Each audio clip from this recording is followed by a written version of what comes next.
Hi friends, welcome to Deepika reviews. ఈ video మీకు నచ్చినట్లయితే వీడియోని లైక్ చేసి షేర్ చేసి సబ్స్క్రైబ్ చేసుకోవడం మర్చిపోకండి. నీలాంబరి కోపంగా సిద్ధు అని అరవటంతో తులసి భయంతో అక్కడి నుంచి వెళ్ళిపోతుంది. ఇక తులసి గార్డెన్లోకి వెళ్ళి బట్టలు ఆరేస్తూ ఉంటే సిద్ధు తులసి ఎటు వెళ్ళుంటుంది అని అటు ఇటు చూస్తూ ఉంటాడు. బట్టలు ఆరేస్తున్న తులసి దగ్గరకు సిద్ధు వెళ్తాడు. తులసి, ఇక్కడున్నావా? నీకోసం ఇల్లంతా వెతికాను అని సిద్ధు చెప్తూ ఉంటాడు. వచ్చినప్పటి నుంచి నీతో మాట్లాడాలని, నీతో టైం స్పెండ్ చేయాలని ఎంతగానో ఎదురు చూశాను. నువ్వు ఎంతసేపటికి రూమ్లోకి రాలేదు, అందుకే నిన్ను వెతుక్కుంటూ వచ్చాను అని చెప్పి సిద్ధు అంటాడు. రా తులసి, ఈ పనులు ఎప్పుడు ఉండేవే, కాసేపు మన ఇద్దరం మాట్లాడుకోవాలి, రా తులసి అని సిద్ధు తులసి చెయ్యి పట్టుకొని తీసుకెళ్తూ ఉంటాడు. ఏమండి, ప్లీజ్ అండి, నన్ను పని చేసుకొనివ్వండి అని తులసి అంటుంది. తులసి, ఈ పనులన్నీ చేయటానికి పని మనుషులున్నారు, రా తులసి అని సిద్ధు అంటాడు. ఈరోజు పనమ్మాయి రాలేదండి, ప్లీజ్ మీరు వెళ్ళండి, నేను కాసేపటి తర్వాత వస్తాను అని చెప్పి తులసి అంటుంది. సరే తులసి, నీకోసం రూమ్లో వెయిట్ చేస్తూ ఉంటాను అని సిద్ధు అక్కడి నుంచి వెళ్ళిపోతాడు. ఇక మరోవైపు అందరూ కూడా భోజనానికి వస్తారు. తులసి అందరికీ వడ్డిస్తూ ఉంటుంది. అప్పుడు విశాలాక్షి, అమ్మ తులసి, ఎవరెవరికి ఏం కావాలో అన్నీ టేబుల్ మీదే ఉన్నాయి కదా, ఎవరికి కావాల్సింది వాళ్ళు వడ్డించుకుంటారు, నువ్వు కూడా కూర్చో, సిద్ధు పక్కన కూర్చొని తృప్తిగా భోజనం చెయ్యమ్మా. ఈ కుటుంబం కోసం, సిద్ధు కోసం నువ్వు ఎన్నో పూజలు చేశావు, అలాంటి నువ్వు ఇంకా వడ్డిస్తూ నిల్చుంటావేంటమ్మా, కూర్చో, సిద్ధు పక్కన కూర్చొని భోజనం చెయ్యి అని చెప్పి విశాలాక్షి అంటుంది. విశాల, ఏంటి నీ కోడలు తులసికి కొత్త పద్ధతులు నేర్పిస్తున్నావు? నిన్న మొన్నటి వరకు మేమందరం తింటుంటే నువ్వు వడ్డించలేదా అని నీలాంబరి అంటుంది. బామ్మ, అమ్మ వాళ్ళ రోజులు వేరు, మీ రోజులు వేరు, ఇప్పటి రోజులు వేరు, ఎవరు కూడా వడ్డిస్తూ నిల్చోవట్లేదు బామ్మ, ఎవరికి వారు వడ్డించుకుంటున్నారు, అందరూ కలిసి సంతోషంగా భోజనం చేస్తున్నారు, అమ్మ చెప్పింది కరెక్ట్ తులసి, వచ్చి ఇలా కూర్చో అని సిద్ధు అంటూ ఉంటాడు. లేదండి, మీరు తినండి అని తులసి అంటుంది. నువ్వు తింటేనే నేను తింటాను తులసి అని సిద్ధు అంటాడు. ఇంక దాంతో బసవరాజు, నీలాంబరి కోపంగా తులసి వైపు చూస్తూ ఉంటారు. తులసి, వాడేం చెప్పాడో అర్థమైందా? నువ్వు తినకపోతే వాడు కూడా తినడంట, కూర్చో అని విశాలాక్షి చెప్పడంతో ఇక తులసి సిద్ధు పక్కన కూర్చుంటుంది. ఇక నీలాంబరి, బసవరాజు మాత్రం తులసి వైపు కోపంగా చూస్తూ ఉంటారు. ఇక సిద్ధు తులసిని కావాలని టచ్ చేస్తూ భోజనం వడ్డించుకుంటూ ఉంటాడు. నీలాంబరి, బసవరాజు అది గమనిస్తూ ఉంటారు. రే సిద్ధు, ఇది నీ బెడ్రూమ్ కాదురా అని చెప్పి నీలాంబరి అంటుంది. బామ్మ, అది అది అని సిద్ధు అంటూ ఉంటాడు. సిద్ధు, త్వరగా తినేసి రూమ్లోకి వెళ్ళు అని విశాలాక్షి చెప్తూ ఉంటుంది. దాంతో సిద్ధు సిగ్గుపడుతూ ఉంటాడు. ఇక సిద్ధు భోజనం చేసేసి తులసి త్వరగా వచ్చేసాయి అంటూ అక్కడి నుంచి వెళ్ళిపోతాడు. ఇక నీలాంబరి మాత్రం కోపంగా తులసి వైపు చూస్తూ ఉంటుంది. ఈ తులసిని వీలైనంత తొందరగా ఈ ఇంటి నుంచి పంపించేసేయాలి, సిద్ధుకి దూరం చేయాలి అని నీలాంబరి తనలో తాను అనుకుంటూ ఉంటుంది. ఇక తులసి కిచెన్ అంతా కూడా సర్దేసి బెడ్రూమ్లోకి వెళ్తుంది. సిద్ధు బెడ్రూమ్లో కనిపించడు, ఆయన వాష్రూమ్లో ఉన్నట్టున్నారు అని తులసి తనలో తాను అనుకుంటూ బెడ్ సర్దుతూ ఉంటుంది. నీలాంబరి తులసి వెనకే వెళ్ళి, ఏ తులసి, ఏంటి నువ్వు ఈ ఇంటి నుంచి వెళ్ళిపోతానని అగ్రిమెంట్ మీద సంతకం పెట్టావు, సిద్ధు చేత అసహించుకునేలా చేసుకుంటానని అగ్రిమెంట్ మీద సంతకం పెట్టావు, అవన్నీ మర్చిపోయావా ఏంటి? డైనింగ్ టేబుల్ దగ్గర వాడికి రాసుకు పూసుకుని తిరుగుతున్నావు అని చెప్పి నీలాంబరి అంటుంది. బామ్మగారు, ఆయనే కావాలని అలా చేస్తున్నారు అని తులసి అంటుంది.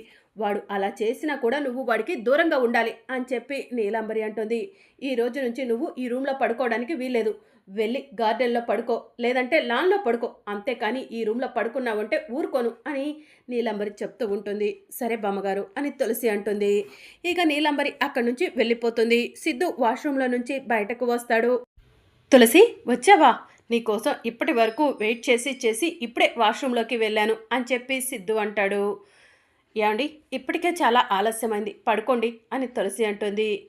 తులసి, నేను నీతో మాట్లాడాలని, నా మనసులో ఉన్న బాధంతా చెప్పుకోవాలని నీకోసం వెయిట్ చేస్తుంటే పడుకో అంటావేంటి? రా తులసి, కలిసి కూర్చొని కాసేపు మాట్లాడుకుందాం అని సిద్ధు అంటాడు.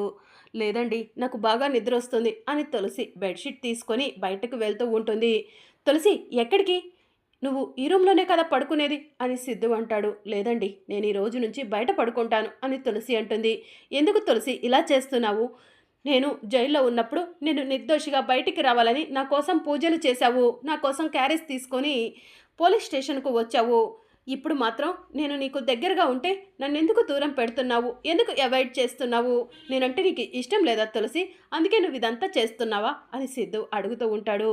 మీరంటే నాకు పంచ ప్రాణాలండి, కానీ ఆ విషయాన్ని నేను మీకు బయటికి చెప్పలేవను అని తులసి తనలో తాను అనుకుంటూ ఏం మాట్లాడకుండా అక్కడి నుంచి వెళ్ళిపోతుంది. లాన్లో పడుకుంటుంది. తులసి, నా ఆఖరి శ్వాస పోయే వరకు కూడా నేను నిన్ను ప్రేమిస్తూనే ఉంటాను. నువ్వు నన్ను అవాయిడ్ చేసినా సరే నేను మాత్రం నిన్ను ప్రేమిస్తూనే ఉంటాను. నువ్వు నా ప్రాణం తులసి, నువ్వు లేకపోతే నేను బ్రతకలేవను తులసి అని చెప్పి సిద్ధు చెప్తూ ఉంటాడు. ఇక తులసి మాత్రం సిద్ధు మాటల్ని విన్నట్టు నిద్రపోతున్నట్టు కళ్ళు మూసుకుంటుంది. నువ్వు ఎన్ని రోజులు నన్ను దూరం పెడతావో చూస్తాను తులసి. నువ్వు నన్ను బాధ పెడుతూ నిన్ను నువ్వు బాధ పెట్టుకుంటున్నావని నాకు తెలుసు. నువ్వు ఎందుకు ఇలా ప్రవర్తిస్తున్నావో అర్థం కావట్లేదు, కానీ దాని వెనుక ఖచ్చితంగా ఏదో కారణం ఉండే ఉంటుందని నాకు తెలుసు తులసి అని సిద్ధు బాధగా అక్కడి నుంచి వెళ్ళిపోతాడు. ఏమండి, నేను పైకి చూపిస్తున్న కోపం అంతా కోపం కాదండి. నేను కూడా మిమ్మల్ని ప్రాణం కంటే ఎక్కువగా ప్రేమిస్తున్నాను. కానీ నేను మామయ్యకు బామ్మగారికి అగ్రిమెంట్ మీద సంతకం పెట్టాను. మీరే నన్ను అసహించుకొని ఇంట్లో నుంచి బయటకు గెంటేలా చేస్తానని మాట నిలబెట్టుకోవడం కోసం మాత్రమే ఇలా చేస్తున్నానండి, నన్ను క్షమించండి అని తులసి ఏడుస్తూ ఉంటుంది. ఇక సిద్ధు తన రూమ్లోకి వెళ్తాడు. ఎందుకు తులసి ఇలా ప్రవర్తిస్తుంది? తులసికి నిజంగా నేనంటే ఇష్టం లేదా? ఆ రోజు కనిష్క చెప్పిన విధంగా తులసి ఆస్తి కోసమే ఈ ఇంట్లో ఉంటుందా? నేనంటే నిజంగానే తనకి ప్రేమ లేదా అని సిద్ధు ఆలోచిస్తూ ఉంటాడు. ఇక సిద్ధు బాధపడుతూ బసవరాజు రూమ్లోకి వెళ్తాడు. బసవరాజు రూమ్లో ఉన్న మందు బాటిల్ని తీసుకుంటాడు. ఇక హాల్లో కూర్చొని సిద్ధు మందుని తాగుతూ ఉంటాడు. ఎందుకు తులసి ఇలా ప్రవర్తిస్తున్నావు? నేనేం తప్పు చేశాను, ఏం పాపం చేశాను చెప్పు తులసి అని చెప్పి సిద్ధు బాధపడుతూ ఉంటాడు. నువ్వు నాకు దగ్గర అయ్యే వరకు ఈ మందుని నేను దగ్గర చేసుకుంటాను తులసి అని చెప్పి సిద్ధు తనలో తాను అనుకుంటూ ఇక బాగా మందు తాగుతూ ఉంటాడు. బసవరాజు సడన్గా రూమ్లో నుంచి బయటకు వస్తాడు. సిద్ధు మందు తాగుతూ ఉంటే బసవరాజు చూసి సిద్ధు అని గట్టిగా అరుస్తూ ఉంటాడు. ఇక సిద్ధు మెల్లగా లేచి నుంచొని ఏమైంది నాన్న, ఎందుకలా అరిచారు అని తాగిన మైకంలో అడుగుతూ ఉంటాడు. ఒరే సిద్ధు, ఏంట్రా ఈ కొత్త అలవాటు? ఎప్పుడు కూడా నీకు ఈ మందు అలవాటు లేదు కదరా అని చెప్పి బసవరాజు అంటూ ఉంటాడు. నా మనసులో ఉన్న బాధను పోగొట్టుకోవడం కోసం ఈ మందుని నేను తాగుతున్నాను నాన్న, మందుకి బానిసైపోవాలనుకుంటున్నాను నాన్న అని సిద్ధు అంటూ ఉంటాడు. సిద్ధు, ఏం మాట్లాడుతున్నావురా? నీ మనసులో బాధ పోగొట్టుకోవడం ఏంటి?